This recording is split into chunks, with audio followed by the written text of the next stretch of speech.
Magandang araw! Ang lulutuin natin ngayon ay chicken binakol o binako.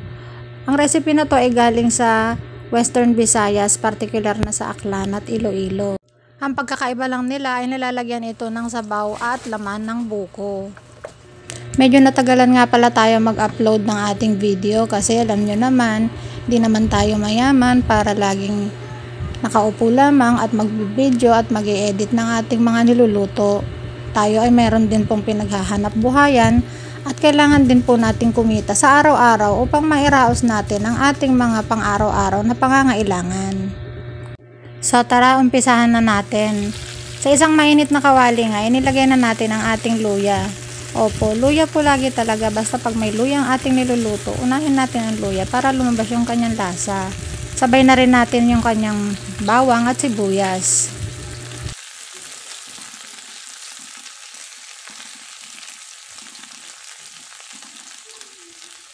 At pagkatapos natin isang kutsang ating bawang, sibuyas, luya, isunod na natin yung ating chicken.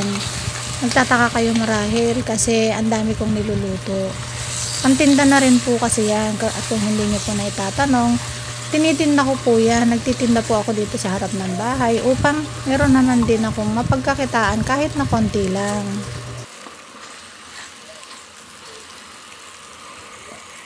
Isang kutsa ulit natin o ikiwar-kiwar o i-mix-mix o i-mekos-mekos at saka ilagay na yung ating tanglad.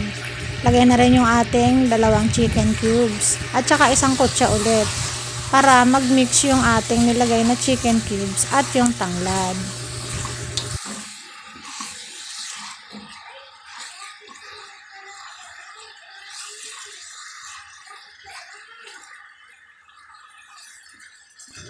At makikiusap nga po pala ulit ako sa mga hindi pa po nakasubscribe, paki-subscribe na din po, like and share ng ating YouTube channel at nang sa ganun ay lumaki naman yung ating views at kahit papano ay kumita naman po tayo. Malaking tulong na po para sa akin yun. Salamat po! Naglagay na nga pala tayo dito ng tubig. Konting tubig lang po, gagamitin lang natin pampapalambot sa manok. At saka natin isusunod mamaya yung ating laman at sabaw ng buko. Iayos lang natin na mabuti yung ating tanglad para lumabas yung lasa at mawala yung lansa at saka natin siya tatakpan. At kapag kumukulo na at lumambot na yung ating manok ay isunod na rin natin yung ating sabaw ng buko. 2 buko nga po pala yung nilagay natin dyan, medyo marami kasi yung ating manok. At saka natin isusunod yung kanyang laman at yung sayote. Ang sabi ko nga po, ang pagkakaiba nila ng tinola ay lalagyan natin siya ng laman at sabaw ng buko.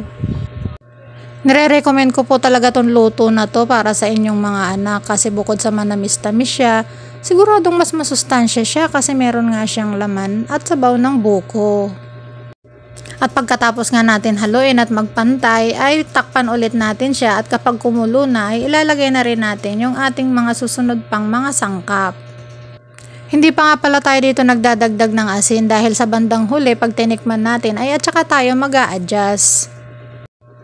Walang hanggang kiwar-kiwar na naman yung ating ginagawa. Ganyan po talaga ako kapag nagluluto eh. Kailangan papantay ko talaga yung sabaw sa laman para pantay talaga yung lasa niya. At dahil nga kulo na ng kulo at malambot na lahat ng ating mga ricado, ay ilagay na rin natin yung ating dahon ng sili. Ang sabi ko nga, ang lutong ito ay parang tinola lang, kaya may dahon din po siya ng sili. Pwede rin naman po sigurong maglagay ng malunggay dyan kung yan ang gusto ninyo. Pero masarap talaga pag dahon ng sili, nilalagay natin sa tinola. At dahil dire-diretso na nga yung kanyang kulo, ay tikman na natin at para makapag-adjust na tayo. At dahil nga matabang, ay naglagay na rin ako ng konti pang asin. Luto na po yung ating binakol. Maraming salamat sa panonood. Bye-bye!